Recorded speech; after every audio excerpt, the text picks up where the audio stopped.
موضوع الدرس في إثبات الرسالة للنبي صلى الله عليه وسلم والرد على المكذبين. سورة حامیم السجدہ، تفسیر ابن کثیر.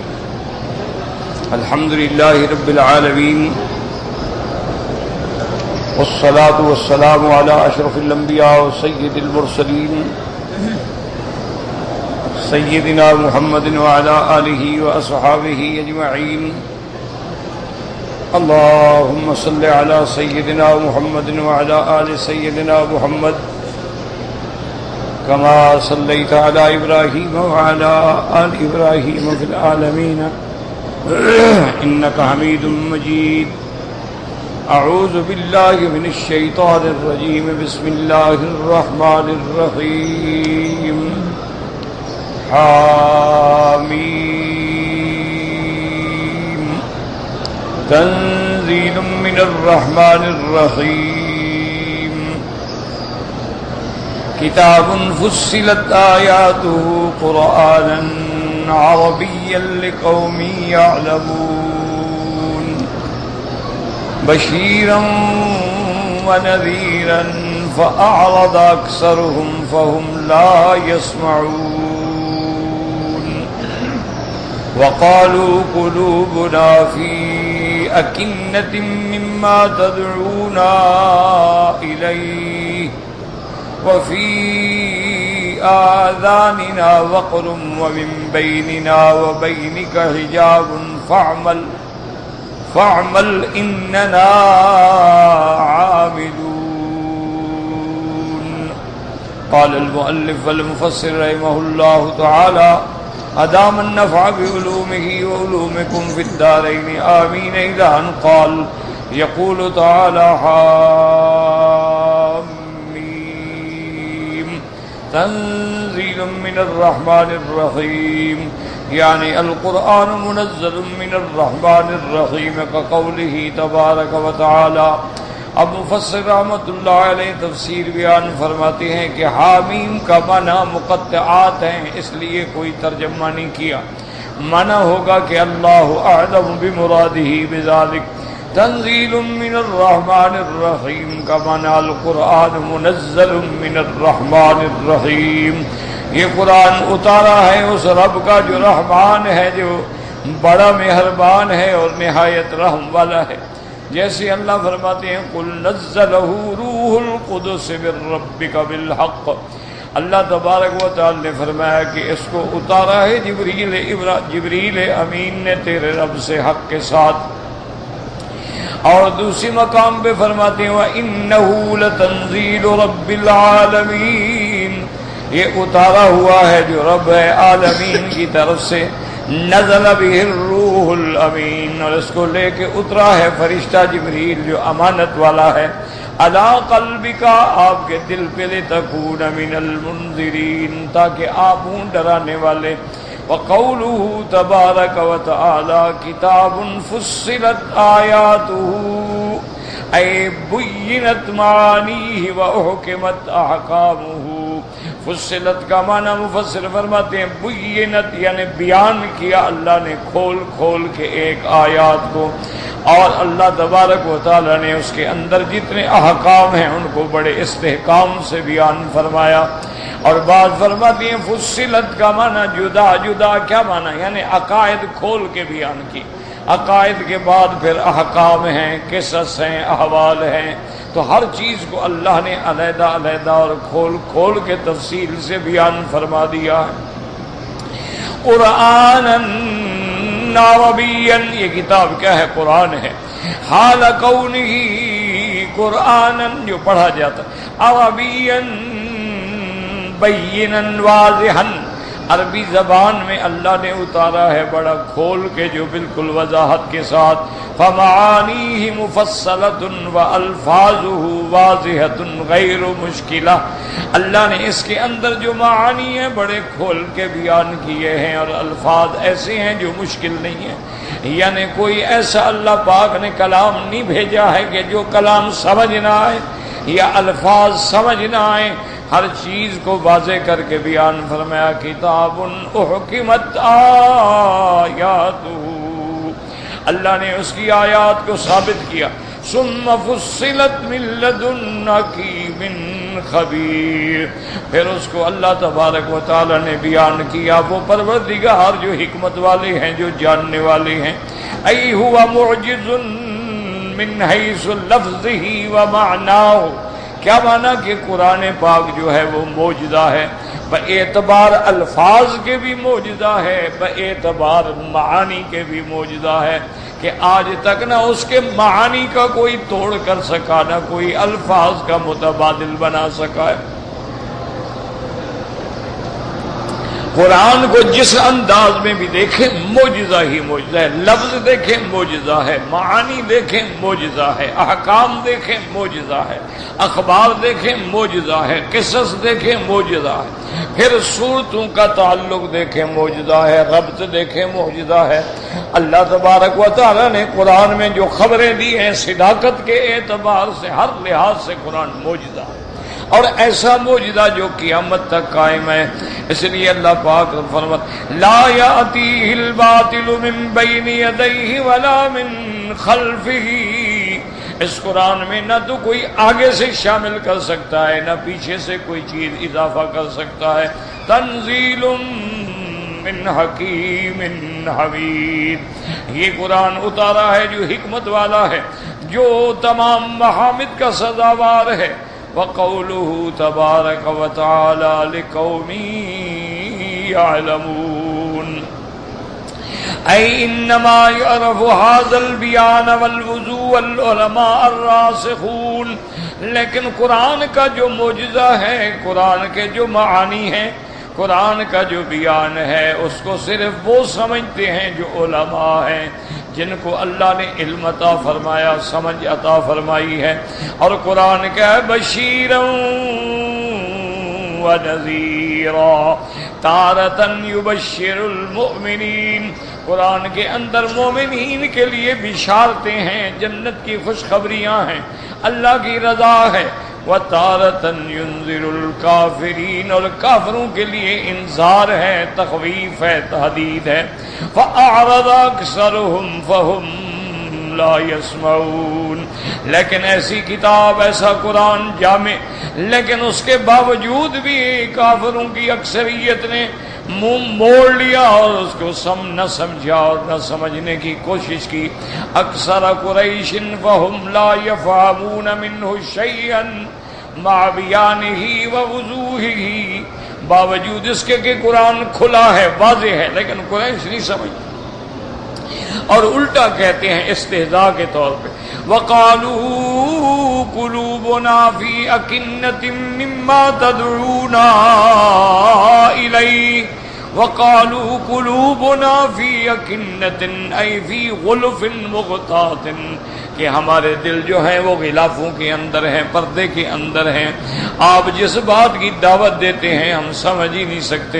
وَفِي آذَانِنَا وَقْرٌ أَيْ صَمَمٌ أَمَّا جِئْتَنَا بِهِ. اور جس توحید کی طرف آپ بلاتے ہیں ہمارے کانوں میں ثقل ہے، بوجھ ہے، ہمارے کان بہرے ہیں، وہ سنتے نہیں ہیں. وَمِن بَيْنِنَا وَبَيْنِكَ حِجَابٌ. ہمارے اور آپ کے درمیان میں حاجز ہے، پردہ ہے، دیوار ہے. فَلَا يَصِلُ إِلَيْنَا شَيْئًا مِّمَّا تَقُولُ. ہم تک وہ بات پہنچتی ہی نہیں جو آپ کہنا چاہتے ہیں. فَعْمَلْ إِنَّنَا عَامِلُونَ. اعمل أنت على طریقتك ونحن على طریقتنا لا نتابعك. قریش کہنے لگے محمد عربی صلی اللہ علیہ وسلم آپ اپنے طریقے پہ چلیں، ہم اپنے طریقے پہ رہیں گے، ہم آپ کی اتباع نہیں کریں گے. قال الامام والعالم عبد بن حمید في مسنده حدثني ابن ابي شيبه قال حدثنا علي بن مسار عن الاجلة عن الزيال بن حرملة الاسدي عن جابر بن عبد الله رضي الله تعالى عنه قال اجتمعت قريش يوما فقالوا انظروا اعلمكم بالسحر والكهانة والشعر فليات هذا الرجل الذي قد فرق جماعتنا وشتت امرنا وآب ديننا فليكلمه ولننظر ماذا يرد عليه فقالوا ما نعلم احدا غير عتبة بن ربيعة فقالوا انت يا ابا الولید فاتاه عتبة. اب مفسر رحمۃ اللہ علیہ فرماتی ہیں کہ عبد بن حمید نے اپنی مسند میں یہ روایت نقل کی ہے حضرت جابر بن عبداللہ رضی اللہ تعالیٰ عنہ سے کہ ایک دن قریش اکٹھے ہوئے، ان کے بڑے بڑے کہنے لگے انظروا اعلمکم، وہ بندہ دیکھو تم میں سے جو جادو کو سمجھنے والا، جو کہانت کے سمجھنے والا، جو شعر کے سمجھنے والا ہو، فلیات ھذا الرجل، وہ جائے اس بندے کے پاس یعنی حضرت محمد مصطفیٰ کے پاس، الذی قد فرق جماعتنا، جس نے آ کے ہماری جماعت کو ٹکڑے ٹکڑے کر دیا اور ہمارے معاملے کو بکھیر ڈالا ہے، وآب دیننا، اور ہمارے دین پہ عیب لگاتا ہے کہ تم مشرک ہو، تم کافر ہو، تم غیر اللہ کے پجاری ہو، فلیکلم، ہو جا کے بات کرے، فلینظر ماذا یرد علیہ، اور پھر دیکھے کہ وہ کیا جواب دیتا ہے۔ اب سارے غور کر کے کہنے لگے ما نعلم احدا غیر عتبہ بن ربیعہ، کہ عتبہ ابن ربیعہ جو ہے ہم میں سے سب سے زیادہ علم رکھنے والا ہے۔ وقالوا انت یا ابا الولید، کہ ابا الولید اسی کی کنیت ہے عتبہ کی، کہنے لگے کہ آپ جا کے بات کریں۔ فاتاہ عتبہ، عتبہ آیا حضور کی خدمت میں، فقال یا محمد صلی اللہ علیہ وسلم انت خیر ام عبد اللہ، فسكت رسول الله صلى الله عليه وسلم فقال أنت خير أم عبد المطلب، فسكت رسول الله صلى الله عليه وسلم فقال إن كنت تزعم إن هؤلاء خير منك فقد عبدوا الآلهة التي ابتغوا، وإن كنت تزعم أنك خير منهم فتكلم حتى نسمع قولك، إنا والله ما رأينا صخلة قط أشأم على قومك منك، فرقت جماعتنا وشتت أمرنا وإبت ديننا وفزعتنا في الأرض حتى لقد طار فيهم أن في قريش ساحرا وأن في قريش كاهنا، والله ما ننتظر إلا مثل صيحة الحبلى أن يقوم بعضنا إلى بعض بالسيوف حتى نتفاني، أن أيها الرجل إن كان إنما بك الحاجة جمعنا لك حتى تكون أغنى قريش رجلا واحدا، وإن كان إنما بك الباءة فاختر أي نساء قريش شئت فلنزوجك 10۔ فقال رسول الله صلى الله عليه وسلم فرغت؟ قال نعم۔ اب عتبہ نے آ کے حضور سے بات کی، اور اس نے کہا حضور یہ بتائیں کہ آپ بہتر ہیں یا آپ کے والد عبداللہ بہتر تھے؟ آپ بہتر ہیں یا آپ کے دادا عبد المطلب بہتر تھے؟ اور اگر آپ یہ بات مانتے ہیں اور سمجھتے ہیں کہ آپ کے باپ دادا آپ سے افضل تھے، تو وہ بھی تو انہی بتوں کی عبادت کرتے تھے جن کی ہم عبادت کر رہے ہیں، وہ تو انہی کو خدا مانتے تھے، ان سے جا کے سفارشیں کراتے تھے، اور ان کو انہوں نے اللہ کے گھر میں، اللہ کے حرم میں، کعبے میں، صفا پہ، مروہ پہ، ہر جگہ رکھا ہوا تھا، اور ان کے چرنوں میں آگے باقاعدہ وہ قربانیاں دیتے تھے، جانور ذبح کرتے تھے، نذر نذور دیتے تھے۔ ہاں اگر آپ کا یہ دعویٰ ہے کہ آپ ان سب سے بہتر ہیں تو پھر آپ بتلائیں، آپ بات کریں، پھر ہم سنتے ہیں کہ آپ کیا کہتے ہیں۔ اور اس کے بعد کہنے لگا کہ واللہ ما رأینا صخلة قط اشأب علی قومک منک، کہنے لگا خدا کی قسم ہے آپ سے زیادہ مشؤوم ہماری قوم میں کوئی نہیں آیا کہ آپ کی وجہ سے آگے سارے فتنے کھڑے ہو گئے۔ فرقت جماعتنا، ہم کٹھے رہتے تھے، اب ہماری جماعتیں علیحدہ ہو گئی، ہمارا ایک امر تھا، ایک سرداری تھی، ایک حکم تھا، اس میں بھی دراڑیں پڑ گئیں۔ تم ہمارے دین پر عیب لگاتے ہو کہ یہ شرک ہے اور یہ کفر ہے اور یہ جہنم میں جائیں گے اور سارے آگ میں جلیں گے۔ اب تو بات یہ ہے وَفَزَعْتَنَا فِي الْعَرَبِ کہ پورے عالم عرب کے اندر جو ہے آپ نے ہمیں رسوا کر دیا ہے کہ کون ان کے اندر پیدا ہوا جو سب کو آپس میں لڑا ڈالا ہے.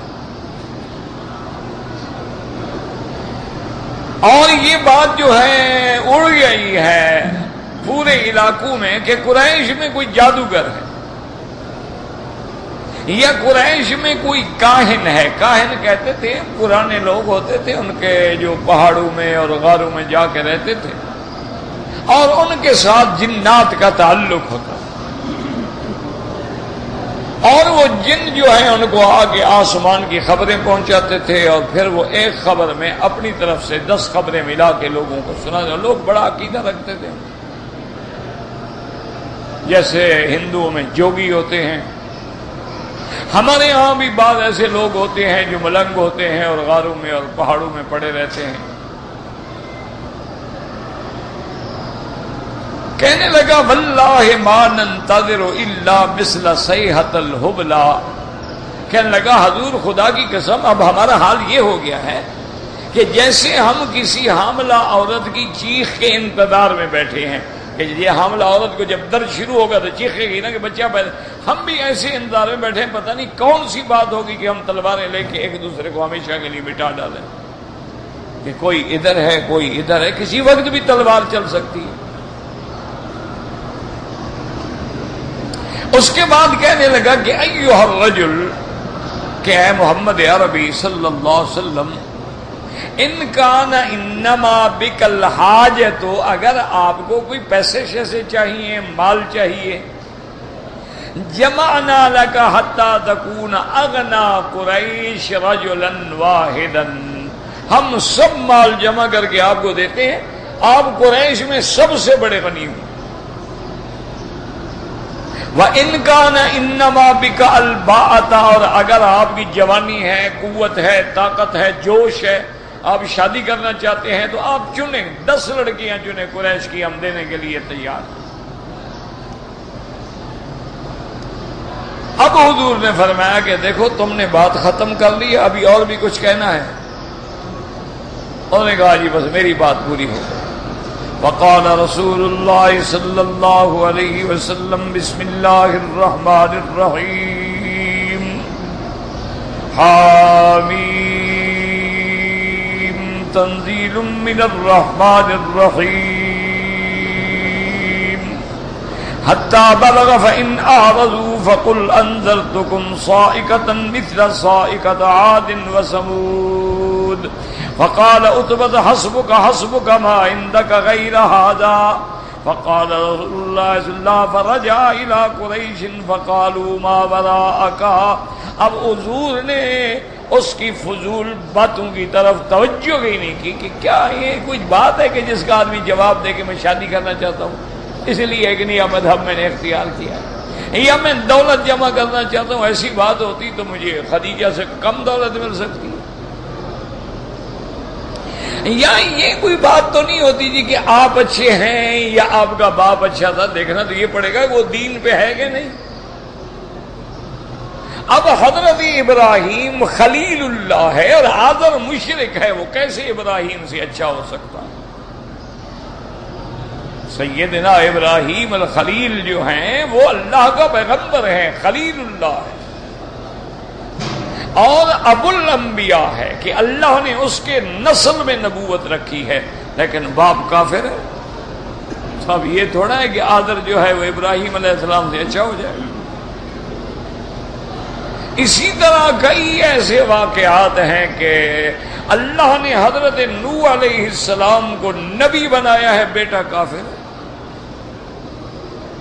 اللہ نے حضرت اکرمہ جو ہیں رضی اللہ عنہ صحابی ہیں بطن من ابطال الاسلام ہے یعنی جو اس مسلمانوں میں جو بڑے شان والے کمانڈر تھے اور بہادر تھے ان میں خالد تھے اکرمہ تھے حمزہ تھے. یہ وہ بڑے لوگ ہیں جن کا یعنی نام سے کفر کانپتا تھا لیکن باپ ابو جہل ہے. یہ تو اللہ کا نظام ہے. جو مومن ہے اس کا کیا مقابلہ کافر کر سکتا ہے وہ کوئی ہو. اسی طرح آپ دیکھیں کہ عبداللہ ابن ابی ابن سلول جو رئیس المنافقین ہے، جس نے سیدہ عائشہ پہ تہمت لگائی اور جس نے کہا کہ ہم مدینے میں جانے کے بعد لنخرجن الاعز منها الاذل، ہم قوت والے ہیں، ان کمزوروں کو مدینے سے نکال دیں گے، جس نے کھل کے کہا تھا کہ لا تنفقوا علی من عند رسول اللہ، حضور کے پاس جو صحابہ ہیں ان کو نہ مدد کیا کرو، نہ ان کو پیسے دیا کرو، نہ باغات دیا کرو، نہ اعانت کیا کرو، حتی ینفضوا، یہ خود بخود بھاگ جائیں گے۔ اس کا بیٹا اتنا پکا ایمان والا ہے کہ تلوار لے کے گھر کے دروازے پہ کھڑا ہو گیا۔ باپ جب آیا تو دیکھا کہ بیٹا کو، کہا کیا بات ہے؟ اس نے کہا کبھی تمہیں گھر میں قدم نہیں رکھنے دوں گا جب تک وہ الفاظ جو تم نے حضور کے خلاف، صحابہ کے خلاف کہے ہیں، ان الفاظ کو واپس لو اور اقرار کرو کہ تم ذلیل ہو اور محمد مصطفیٰ عزیز ہے۔ تو یہ تو مذہب کی بات ہے، ایمان کی بات ہے، اس میں تو افضل وہ ہوگا جو ایمان والا۔ اب دیکھیں قریش میں بڑے بڑے لوگ ہیں، مثلا عتبہ ہے، عتیبہ ہے، شیبہ ہے، ربیعہ ہے، ابی لہب ہے، امیہ ابن خلف ہے، بڑے بڑے لوگ ہیں، لیکن کیا وہ بلال کا مقابلہ کر سکتے ہیں؟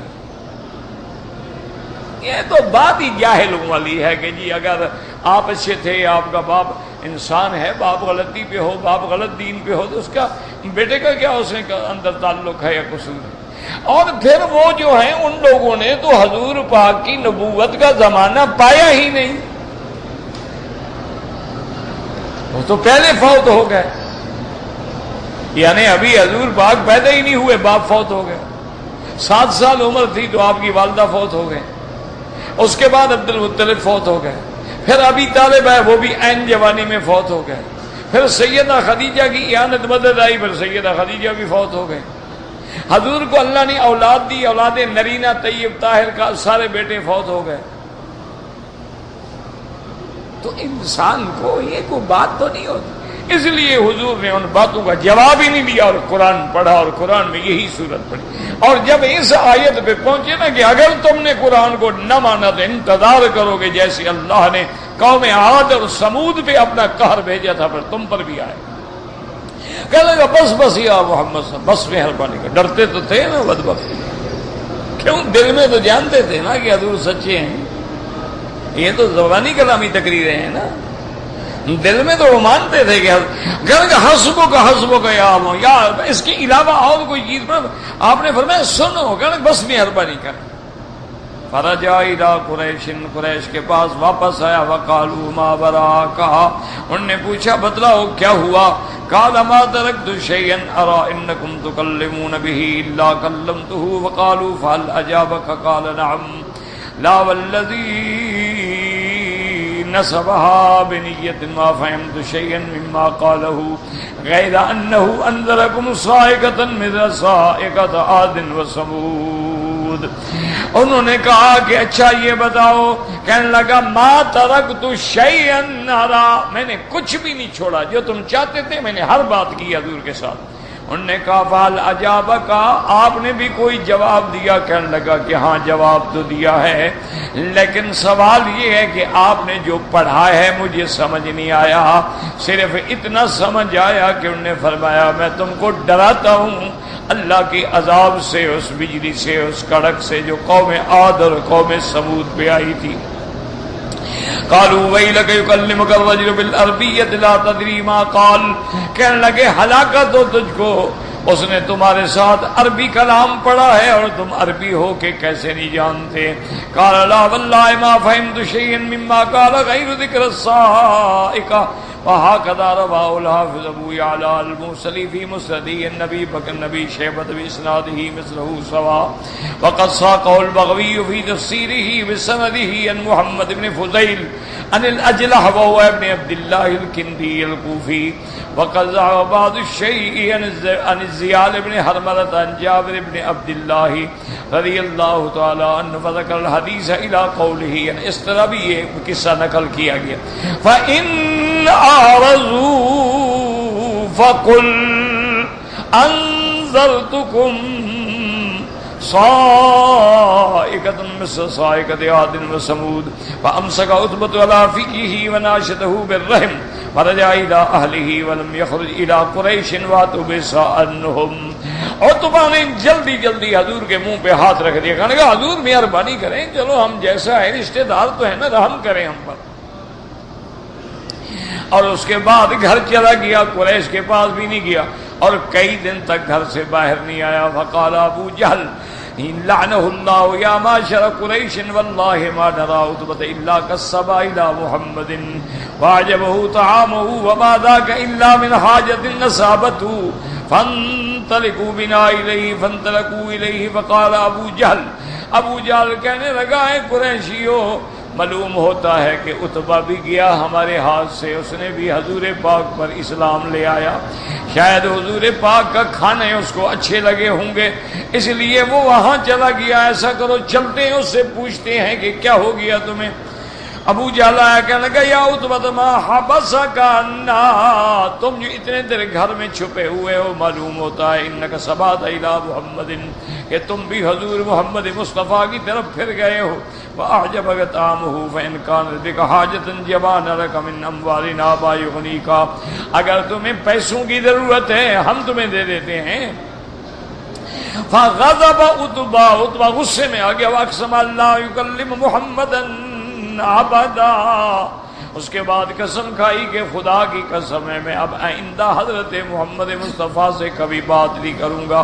قال والله لقد علمت مني من اکثر قریش مالا ولكني اتيته وقصصت عليه القصة فاجابني بشيء. کہنے لگا تم کیا کہتے ہو ابو جہل، مجھے مال سناتے ہو، تم سب سے میں زیادہ مالدار ہوں. میں جب حضور کی خدمت میں گیا تھا حضور پاک نے میرے اوپر جو بات پڑی تھی اور جو مجھے جواب دیا تھا میں نے سنا. واللہ ما ہوا بشعر، خدا کی قسم وہ شعر نہیں تھا، ولا کہانتن ولا سحر، نہ شعر تھا نہ جادو تھا نہ کوئی کہانت تھی. اور جب حضور نے یہ آیت پڑھی فإن أعرضوا فقل أنذرتكم صاعقة مثل صاعقة عاد وثمود فأمسكت بفيه وناشدته بالرحم إن يكف وقد علمتم أن محمدا إذا قال شيئا لم يكذب فخشيت أن ينزل بكم العذاب. جب حضور نے یہ آیت پڑھی میں نے حضور کے منہ مبارک پہ ہاتھ رکھا، میں نے ان کو رشتہ داری کا واسطہ دیا کہ رحم کرے ہم پر. اور کہنے لگا ابو جہل مانو یا نہ مانو یہ تو تم سب جانتے ہو کہ جو بات محمد مصطفیٰ کہتے ہیں وہ سچی ہے. آپ کبھی جھوٹ نہیں بولتے، آپ کی زبان سے کبھی جھوٹ نہیں نکلتا ہے. میں ڈر گیا جو فرما رہے ہیں کہیں ایسا نہ ہو کہ تم پر بھی عذاب نازل ہو جائے. وَهَذَا السِّيَاقُ أَشْبَهُ مِنْ سِيَاقِ الْبَزَّارِ وَأَبِي يَعْلَى وَاللَّهُ تَعَالَى أَعْلَمُ. وقد أورد هذه القصة الإمام محمد بن إسحاق بن يسار في كتاب السيرة على خلاف هذا النمط. اس قصے کو محمد بن اسحاق نے بھی کتاب سیرت کے اندر نقل کیا ہے لیکن فرق ہے اس کے اندر. فقال حدثني يزيد بن زياد ان محمد بن كعب القرظي قال حدثت ان عتبة بن ربيعة وكان سيدا قال يوما کہ عتبہ ابن ربیعہ جو ہے اپنی قوم کا سردار تھا. ایک دن کہنے لگا وہو جالس فی نادی قریش، قریش کی مجلس دار الندوہ تھی اس میں بیٹھا تھا. ورسول اللہ صلی اللہ علیہ وسلم جالس فی المسجد وحدہ، اور اتفاق کی بات ہے کہ اس دن حضور پاک صلی اللہ علیہ وسلم آپ بھی علیحدہ بیٹھے تھے مسجد میں. کہنے لگا یا معاشر قریش لا اقوم الی محمد صلی اللہ علیہ وسلم فاکلمہ وعارض علیہ امورا لعلہ ان یقبل بعضها فنؤتیہ ایہا شاء ویکف عنا.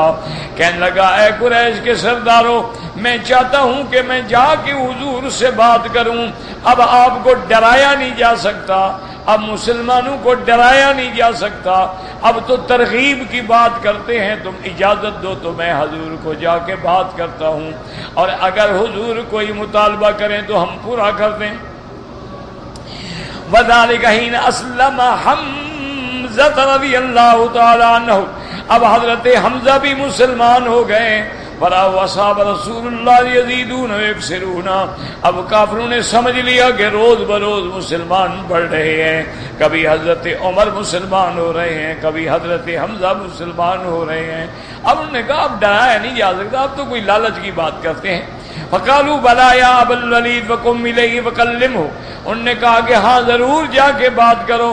فقام إِلَيْهِ عُتْبَةُ حَتَّى جَلَسَ إِلَىٰ رَسُولِ اللَّهِ صلی اللہ علیہ وسلم، عتبہ وہاں سے اٹھا اور حضور کی خدمت میں آیا، آگے بیٹھا، کہنے لگا یا ابن اخی انک من نائس وانت من السلطنۃ والعشیرۃ والمکان بالنسب، کہنے لگا محمد مصطفیٰ صلی اللہ علیہ وسلم، آپ جانتے ہیں کہ آپ کا بڑا اونچا مقام ہے اس قبیلے میں، بڑا اونچے نسب سے آپ کا تعلق ہے۔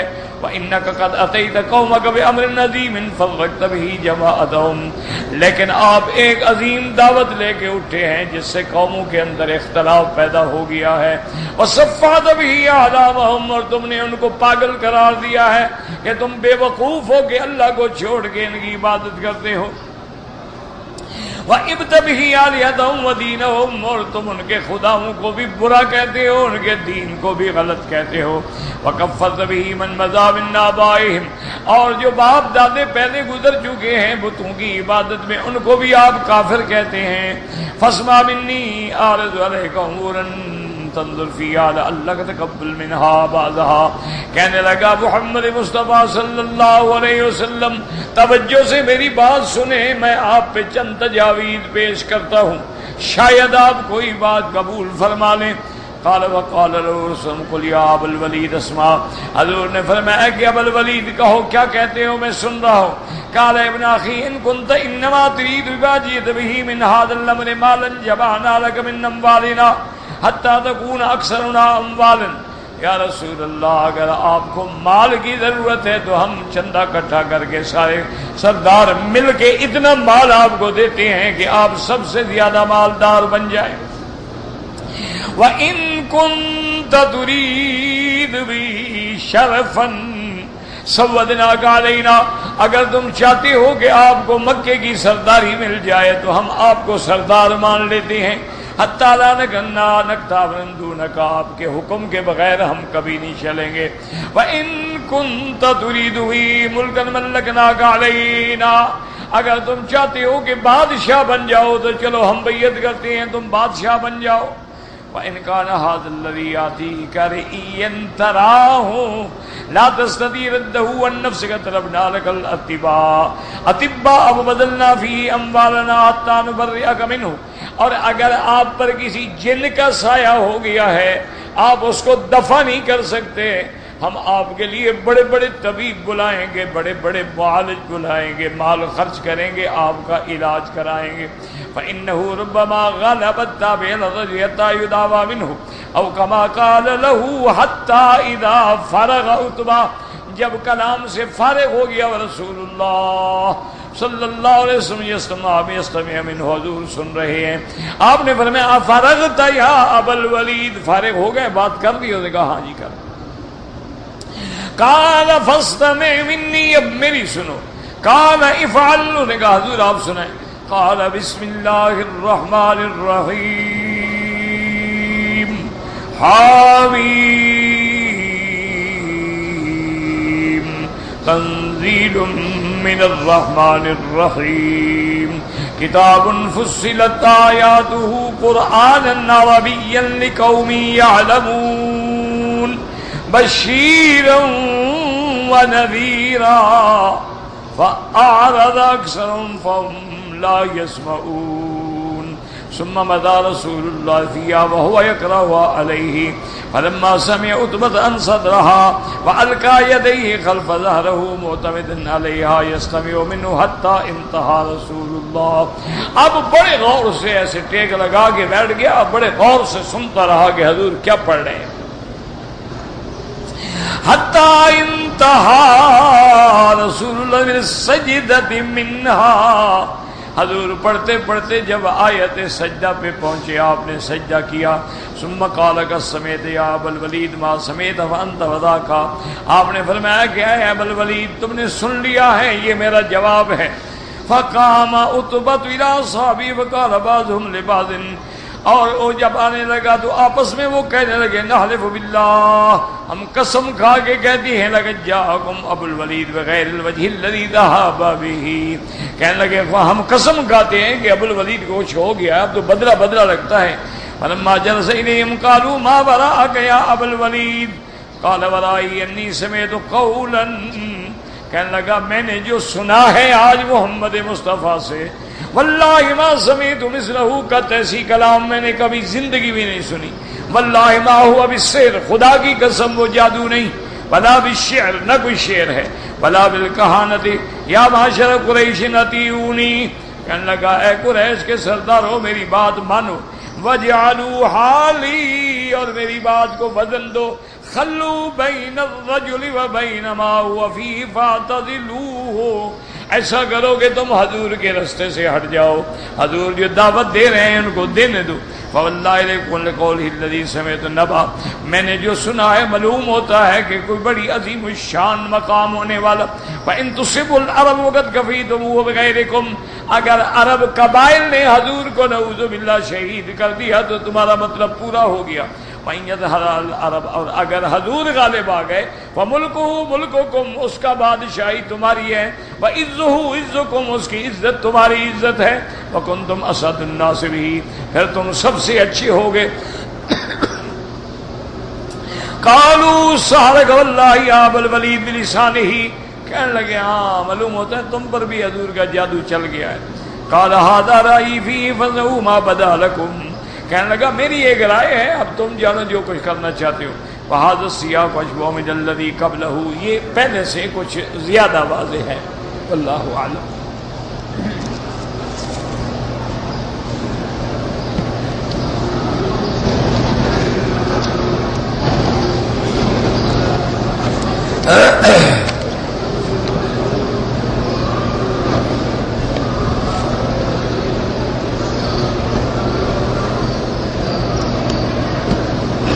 اگر ایک آدمی نے اپنی بیوی سے یہ کہا کہ تم میری اور میری والدہ کی اجازت کے بغیر گھر چھوڑ کے جا رہی ہو، میں تمہیں نہیں رکھوں گا، میں نے تمہیں چھوڑ دیا چھوڑ دیا چھوڑ دیا، بالکل طلاق ہو گئی. اب اس میں بھی کوئی شک ہے، کیا چھوڑ دیا؟ کوئی رسے سے بندھی ہوئی تھی کہ چھوڑ دیا؟ نکاح سے بندھی ہوئی تھی.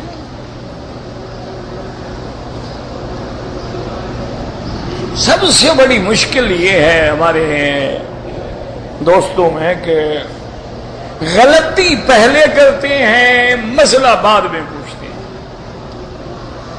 یاد رکھو کہ طلاق کوئی اچھی چیز نہیں. ابغض الحلال عند اللہ الطلاق، اللہ کو حلال چیزوں میں جو چیز سب سے زیادہ ناپسند ہے وہ طلاق. یہ تو ایک حل ہے کہ جب میاں بیوی کا آپس میں گزارا ممکن نہ رہے تو اب کیا کرو. یہ تو ایک آخری حل ہے. یا خدا نہ کرے بیوی کو ایک ایسی بیماری لاحق ہو گئی ہے کہ وہ شوہر کے قابل ہی نہیں ہے، کسی متعدی بیماری میں مبتلا ہو گئی ہے، بیچارہ شوہر جو ہے وہ بھی مرتا ہے. تو اس لیے اسلام نے ایک حل رکھا ہے کہ اگر بالکل کہ اللہ کے حدود تم آپس میں قائم نہیں رکھ سکتے ہو، جیسے ایک حضور کے زمانے میں تھی بی بی بریرہ، یہ بی بی عائشہ کی خادمہ، اس کی شادی ہوئی حضرت مغیث سے، صحابی ہیں رضی اللہ عنہم، دونوں صحابی ہیں. تو ایک دن بی بی بریرہ حضور کی خدمت میں آئی، اس نے کہا کہ یا رسول اللہ صلی اللہ علیہ وسلم، میرے خامد کے ساتھ میرا گزارا نہیں ہو سکتا. وہ بیچارہ دیکھیں، اس کی شکل دیکھیں، کالا رنگ ہے، سارے چہرے پہ چیچک کے داغ ہیں، میں دیکھتی ہوں تو مجھے نفرت ہو جاتی ہے۔ جب چہرہ دیکھنے سے نفرت ہو جائے تو میں اس کے حقوق کیا ادا کروں گی؟ اچھا، خدا کی شان ہے کہ حضرت مغیث کو بے انتہا محبت تھی بی بی بریرہ سے، بڑی خوبصورت عورت تھی۔ حضور نے فرمایا کہ بریرہ تم ایسا کرو، دیکھو تمہیں پتا ہے کہ وہ بیچارہ تمہاری محبت میں بڑا مبتلا ہے، اس پہ رحم کرو، گزارا کرو۔ اس نے کہا حضور بات یہ ہے کہ اگر یہ آپ کا حکم ہے کہ میں ہر حال میں اس کے ساتھ زندگی گزاروں، پھر تو میں جان دے دوں گی اور گزاروں گی۔ آپ کے حکم سے کیسے انکار ہو سکتا؟ اور اگر آپ کا مشورہ ہے تو پھر میں قبول نہیں کرتی۔ حضور نے فرمایا میرا حکم نہیں ہے، زندگی تم نے گزارنی ہے، میں کیوں حکم دوں؟ یہ تو ہمارے لوگ ہیں نا، لڑکی نہیں چاہتی، ماں باپ زبردستی نکاح کرتے، وہ زندگی اس نے گزارنی ہے، تم نے گزارنی ہے۔ اللہ نے جہاں اولیاء الامور کو حق دیا ہے وہاں ان کو پابند بھی کیا ہے کہ اپنی لڑکیوں کی رائے کا خیال رکھو۔ اللہ نے یہاں حق دیا ہے کہ خطیب خطیبہ کو دیکھ سکتا ہے، خطیبہ خطیب کو دیکھ سکتی ہے۔ آپ نے فرمایا پہلے دیکھ لو، لے اللہ یندم بعدہ، کہ بعد میں تم کو ندامت نہ ہو۔ ایک آدمی آیا، اس نے کہا حضور میں انصاری لڑکی سے شادی کر رہا ہوں۔ آپ نے فرمایا ان فی عینیہما لشیء، انصار کی لڑکیوں کی آنکھوں میں کچھ ہوتا ہے عیب، پہلے دیکھ لو، بعد میں نہ ہو کہ تم کہو جی اس کی آنکھ اچھی نہیں۔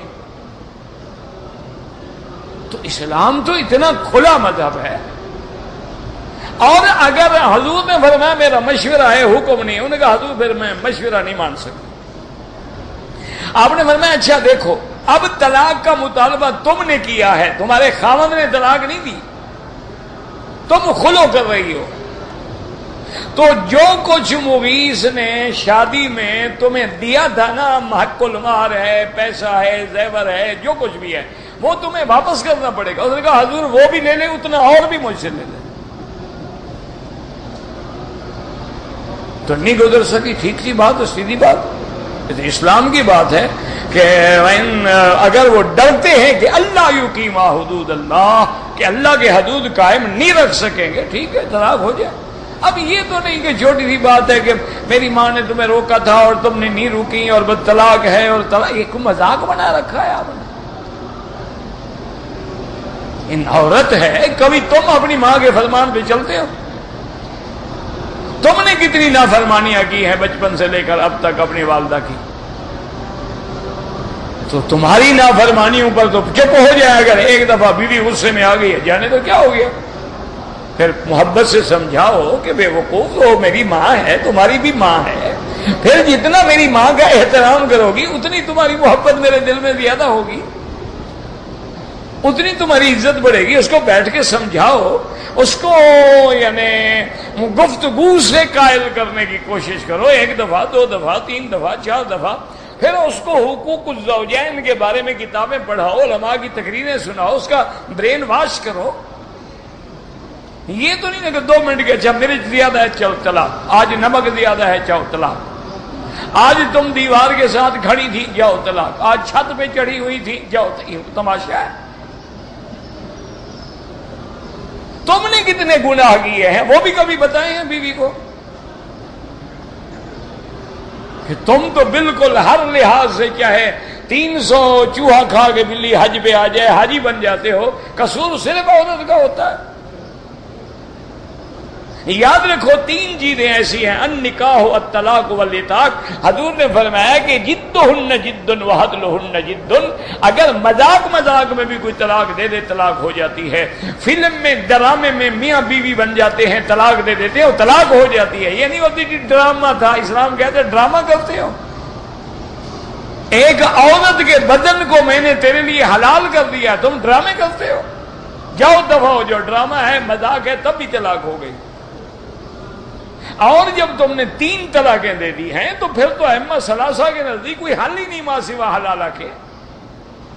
صرف بعض علماء اہل حدیث ہیں جو یہ فرماتے ہیں کہ بھئی اگر 3 طلاق ایک وقت میں ایک مجلس میں دی ہیں تو وہ ایک طلاق شمار ہوگی اور رجوع ہوگا، باقی تو کوئی امام نہیں مانتا۔ وہ کہتے ہیں ایک ایک ہوتی ہے، 3 3 ہوتی ہے۔ بہرحال اب تو جناب طلاق ہو گئی ہے، پھر کسی دارالافتاء سے جا کے فتویٰ لو، کوئی راستہ تمہارے نکل آئے۔ حنفی حضرات کے نزدیک تو راستہ ہے ہی نہیں، چونکہ امام ابو حنیفہ بڑے سخت ہیں، جہاں حلال حرام کا مسئلہ آ جائے وہ کہتے ہیں بس ہٹ جاؤ۔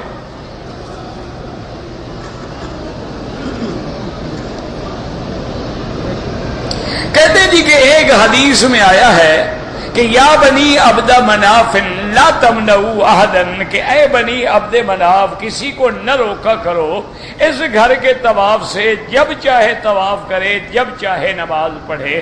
تو یہ حدیث ہے، اس کا مطلب ہے کہ کعبے میں ہر وقت نماز پڑھنا جائز ہے۔ بالکل ٹھیک ہے، حدیث ہمارے آنکھوں پہ ہے، ہم تو حدیث کے منکر نہیں ہیں۔ لیکن جناب ایک حدیث اور بھی ہے بخاری شریف میں کہ لا صلاۃ بعد الفجر حتی تطلع الشمس، کہ فجر کے بعد نماز نہیں جب تک سورج نہ نکلے، ولا صلاۃ بعد العصر حتی تغرب الشمس، اور عصر کے بعد نماز نہیں جب تک کہ سورج ڈوب نہ جائے۔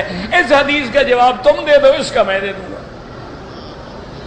جھگڑا ختم۔ تم نے بھی حدیث پڑھی، میں نے بھی حدیث پڑھی، سیدھی سی بات ہے، اس کا جواب لکھ کے بھیج دینا، اس کا میں دے دوں گا۔ اچھا پھر یہ ہے کہ حضور نے آخر بنی عبد مناف کو کیوں کہا؟ کوئی بات سمجھو نا، یہی تو مشکل ہے نا، آدمی حدیث پڑھ لیتا ہے، حالانکہ ہم کسی پہ اعتراض نہیں کرتے، کوئی اللہ کے حرم میں نماز پڑھے ہم نے کبھی اعتراض نہیں کیا، ٹھیک ہے ان کے پاس بھی ایک حدیث ہے، اعتراض کا کیا مطلب؟ لیکن جو بیچارے نہیں پڑھتے ہیں ان کے پاس بھی تو سیاہ ستہ کی حدیث ہے، ان پر بھی بلا وجہ اعتراض کرو اور بلا وجہ اعتراض لکھو اور بلا وجہ چھیڑ خانیاں کرو۔ ہم تو کبھی اعتراض۔ اچھا پھر یہ ہے کہ اگر نماز ہر وقت، حضور صحابہ کو کہتے بھی اللہ کے کعبے میں جب چاہو نماز پڑھو جب چاہو طواف کرو، عبد مناف کو کیوں کہتے ہیں؟ بات سمجھو، یہ تو اسی طرح ہے نا کہ جیسے کوئی مستولی ہو مسجد کا اور وہ شریف آدمی نماز پڑھے فوراً دروازہ بند کر دے، کوئی آدمی آگے نصیحت کرتے ہو یار خدا کے بندے مسجد تو کھول کے رکھو، ہر آدمی کو نماز پڑھنے دو جب چاہے، وہ تو متولی کو ہدایت کی جا رہی ہے۔ تو بہرحال مقصد یہ ہے ہم نے کبھی اعتراض نہیں کیا، اور جو پڑھتے ہیں اعتراض نہ کرو، جو نہیں پڑھتے ان کے پاس بھی حدیث صحیح ہے، ان پر بھی کبھی اعتراض نہ کرو۔ اور پھر دیکھو امام ابو حنیفہ کی فقہ جو ہے نا وہ بہت بڑی بات ہے۔ مثلا تم نے مغرب کے بعد 2 رکعت طواف کی پڑھی ہے تو کوئی حدیث مخالف ہے؟ مغرب کے بعد تو کوئی مخالف نہیں نا۔ اگر عصر کے بعد پڑھو گے تو ایک حدیث تو مخالف کھڑی ہے نا، تو ایسا کام کیوں نہ کرو کہ ساری حدیثوں پہ عمل ہو، کوئی بھی مخالف نہ ہو۔ باقی ہم تو حدیث کے الحمدللہ غلام ہیں۔ کہتے ہیں جی کہ اگر خاوند مر جائے تو بیوی غسل دے سکتی ہے، یا بیوی مر جائے تو خاوند غسل دے سکتا ہے؟ پہلے یہ تو لکھو کون خاوند مر گیا ہے، کس کو غسل دینا ہے؟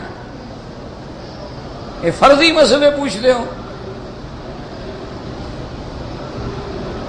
اچھا اگر خاوند مر گیا، بیوی اور کوئی بندہ نہیں ہے دے سکتی ہے، اور بندے موجود ہیں تو نہیں دے سکتی۔ بیوی مر گئی اور عورت کوئی نہیں ہے تو کون غسل دے گا؟ خاوند دے گا۔ اور اگر عورتیں موجود ہیں تو ضرورت ہی نہیں۔ یہ فرضی مسئلے نہ پوچھے کرو گھر بیٹھ کے کہ اگر یوں ہوا تو مگر یوں ہو جائے گا، یہ تو بات۔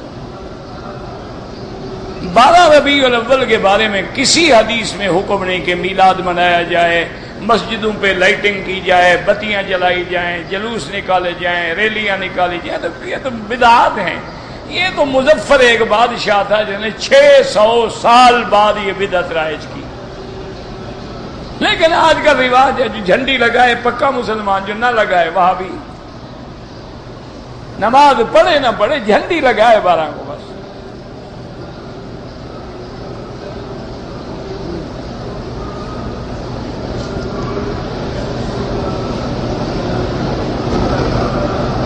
میری مامی ہیں، بیوہ ہیں، بچپن سے ان کے ساتھ رہتا ہوں، ٹھیک ہے کوئی بات ہے.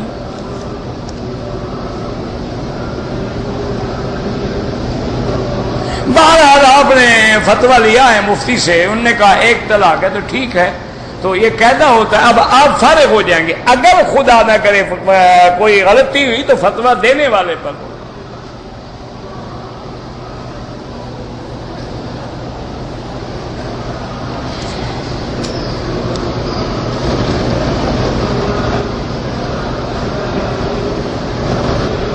حرم شریف میں ویڈیو اور پتہ نہیں کیا ہے،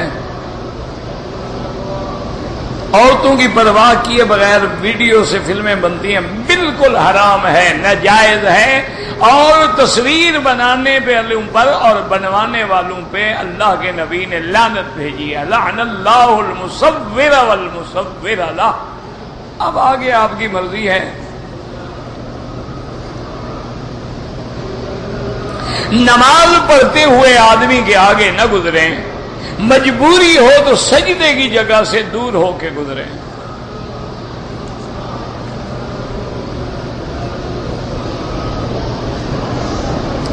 کیا عام مسلمان قرآن شریف کی تفسیر پڑھ سکتا ہے؟ پڑھ سکتا ہے اگر علم ہے، اگر پڑھا ہوا ہے. مثلا اردو پڑھا ہوا ہے، تفسیریں اردو میں پڑھے. لیکن افضل یہ ہے کہ کسی استاد کے پاس بیٹھ کے پڑھو، کیونکہ صرف ترجمے کے زور سے اور لکھے ہوئے کے زور سے آدمی کبھی ایسی غلطی میں جا کے پڑھتا ہے کہ پھر اس کا حل ہی کوئی نہیں. یہی وجہ ہے نا کہ بڑے بڑے پروفیسر، بڑے بڑے ڈاکٹر، بڑے بڑے پی ایچ ڈی لوگ جو ہیں وہ اسی لیے قرآن کی تفسیریں لکھی، حدیث کی شرح لکھی، لیکن بیچارے خود ایسے مسائل میں پھنس گئے. اللہ معاف کرے، اللہ معاف کرے. اگر مر گئے ہیں خدا معاف کرے، اور زندہ ہیں تو اللہ ہدایت دے. ان کو بھی یہی ناز ہوتا ہے نا کہ جی میں پروفیسر ہوں، اتنے عرصے سے پڑھا رہا ہوں، ساری زندگی میں نے اسلامیات پڑھایا ہے، تو کیا ہے ہم قرآن سمجھ لیں کہ بڑا مشکل ہوتا ہے. لازم بات ہے کسی عالم سے رجوع کرو، کسی استاد کے پاس بیٹھ کے 1-2 پارے کی تفسیر ان سے پڑھو، پھر انشاءاللہ آسان ہو جائے گا.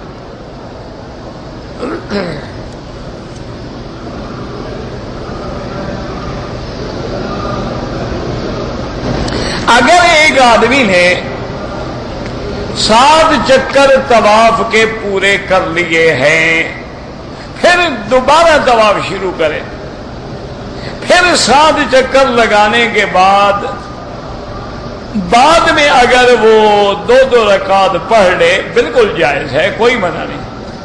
لیکن افضل یہ ہے کہ ہر طواف کے بعد 2 رکعت واجب الطواف پڑھ کے پھر طواف شروع. چونکہ لوگ غلطی کرتے ہیں نا، ایسے 14 چکر لگا لو تو طواف 2 نہیں ہوں گے. ایک طواف کو ختم کرو، پھر حجر اسود کے سامنے آ کے اس کے کنارے کے سامنے کھڑے ہو کے دوبارہ نیت کرو، دوبارہ شروع کرو، پھر جا کے طواف مکمل کرو. تو اس لیے افضل یہی ہے کہ ہر طواف کے بعد 2 رکعت پڑھ لو. لیکن اگر کوئی 2، 3، 4 طواف کر لیتے، مثلا کوئی عصر کے بعد کر رہا ہے، وہ کہتا ہے چلو یار 2 طواف ہو جائیں گے، مغرب کے بعد پڑھ لوں گا، کوئی منع نہیں. فجر کے بعد پڑھ رہے، وہ کہتے ہیں ٹھیک ہے یار احناف کے نزدیک اوقات مکروہ ہیں، تو میں سورج نکلنے کے بعد 2 رکعت پڑھ لوں گا، تو کوئی مسئلہ نہیں ہے، کوئی نہیں، وہ پڑھ سکتا ہے. لیکن بغیر عذر کے یہ نہ کریں. افضل یہ ہے کہ ایک طواف کر کے ختم کر کے 2 رکعت پڑھ کے پھر دوسرا طواف شروع کرے. اللہم صلی علی سیدنا محمد وعلی آل سیدنا محمد وبارک وسلم. بسم اللہ ما شاء اللہ لا قوة الا باللہ. بسم اللہ ما شاء اللہ لا يصرف السوء الا اللہ. بسم اللہ ما شاء اللہ لا يسوق الخیر الا اللہ. بسم اللہ ما شاء اللہ ما کان من نعمت فمن اللہ. بسم اللہ ما شاء اللہ لا حول ولا قوة الا باللہ. لا حول ولا قوة الا باللہ العلی العظیم. لا ملجأ ولا منجأ منک الا الیک. اللہم اجعل لنا وللمسلمین من کل ہم فرجا ومن کل ضیق مخرجا ومن کل بلاء عافیا. اللہم استرنا بسترک الجمیل. اللهم استر عوراتنا آمن روآتنا خفف لوآتنا اللهم إنا نعوذ بك عن زوال نعمتك وتحول عافيتك وفجاءة نقمتك وجميع سخطك اللهم اشفنا واشف مرضانا وارحم موتانا واستجب دعانا ولا تخيب رجاءنا. یا اللہ عالم اسلام کی عزت کا فیصلہ فرما، یا اللہ کفار کی ذلت کا فیصلہ فرما، یا اللہ تمام کلمے پڑھنے والوں کو حضور کی سچی محبت نصیب فرما اور حضور پاک کی صحیح معنی میں اطاعت اور غلامی نصیب فرما. یا اللہ اتباع سنت نصیب فرما. یا اللہ بدعات سے، احداث سے، اہوا سے اور منکرات سے محفوظ فرما. یا الہ العالمین عالم اسلام کو ہر فتنوں سے محفوظ فرما. یا اللہ اس بلد الامین کو قیامت تک ہر شر سے محفوظ فرما.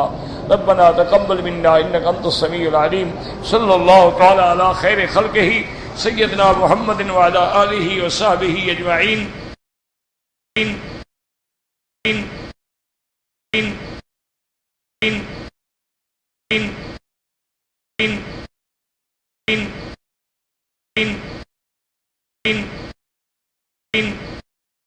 in